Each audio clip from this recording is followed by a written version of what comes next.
Once upon a time, snakes had legs. Then how did snake lose their legs? Hi friends, I am Edwin Williams, presenting you the EJW Science Research.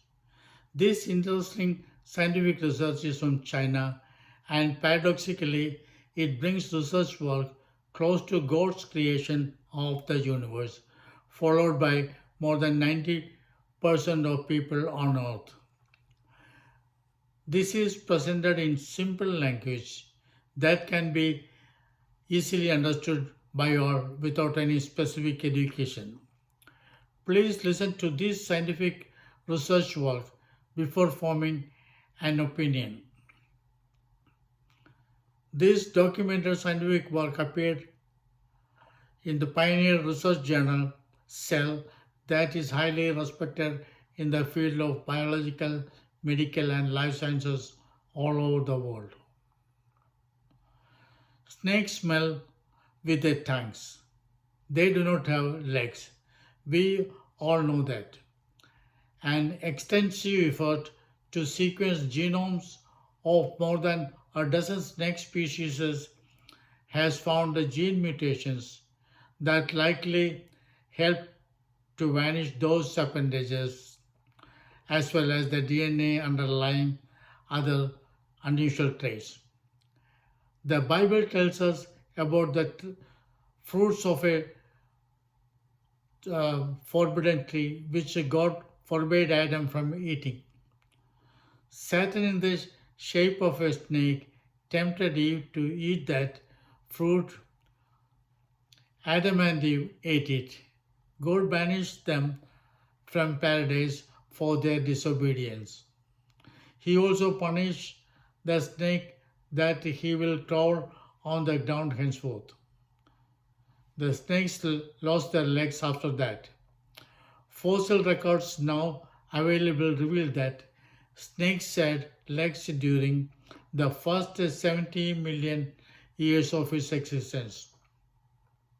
The first limbless snakes appeared on Earth about 100 million years ago.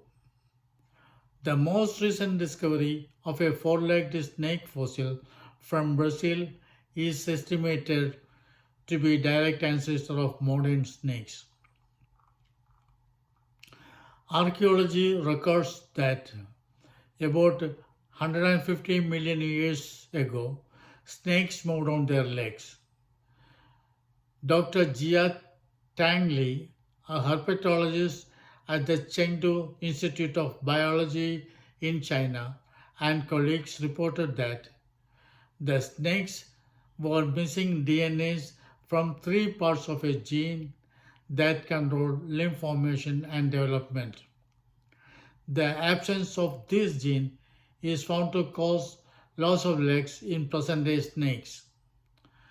Inducing mutation in mice DNAs in the same part is shown to produce shorter toe bones.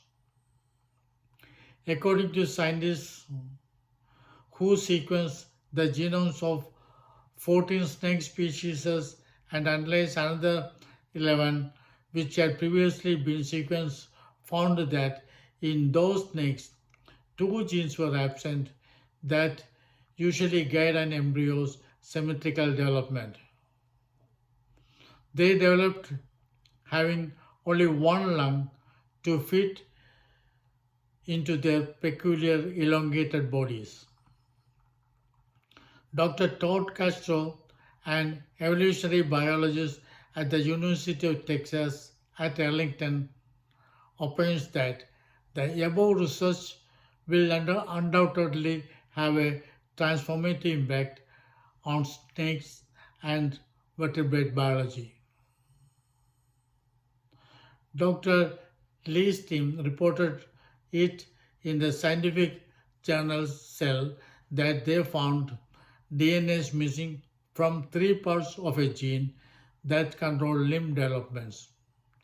These parts instruct the developing of a patch1 protein, PTCH1, which triggers signals that affect cell formation and function. Because all snakes have these same PTCH1 mutations, Dr. Lee concludes that it could be one of the important genetic bases underlying snakes' limb loss. When the team induced same mutations in the equivalent of that genes in mouse, the mouse developed shorter toe bones. That is further proof that this gene plays a role in the snake's leglessness. Other researchers had implicated mutations in DNA regions that help regulate the activity of genes like PTCH1 as at least partly responsible for legs not appearing. Based on analysis of earlier, less complete snake genomes, scientists thought these reptiles had lost genes key for vision. But the new work indicates the genes are still there. It is just that their activity was muted and perhaps even silenced early on in snakes' evolution.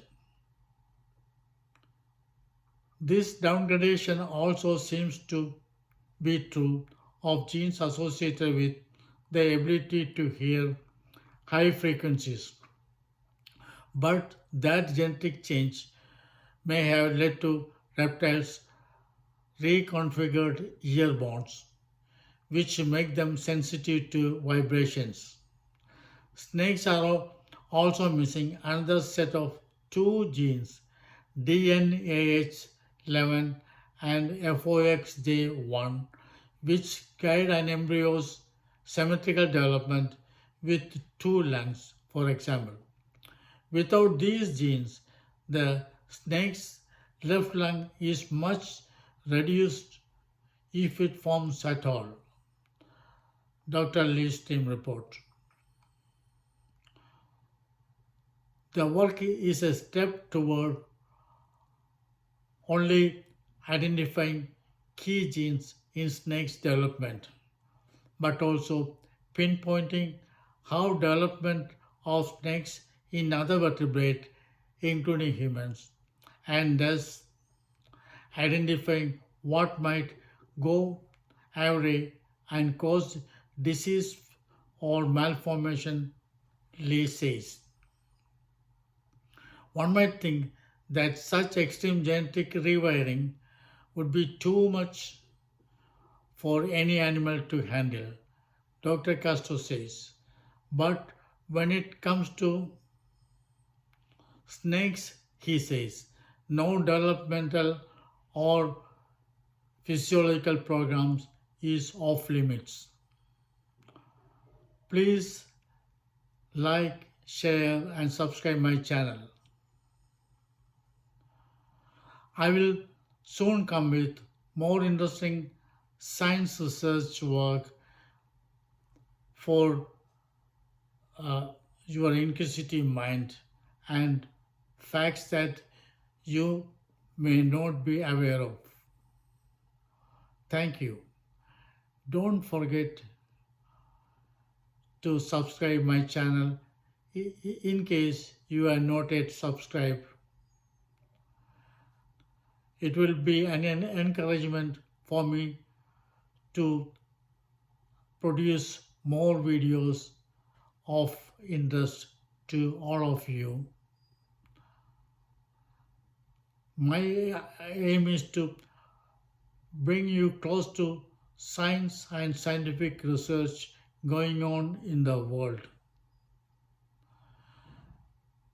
Thank you for your patience and hope you will encourage me by your like and shares. If you have got any comments, please make comments on it also. Whatever be the comment and whether you like it or not, I would be happy to know. Thank you again.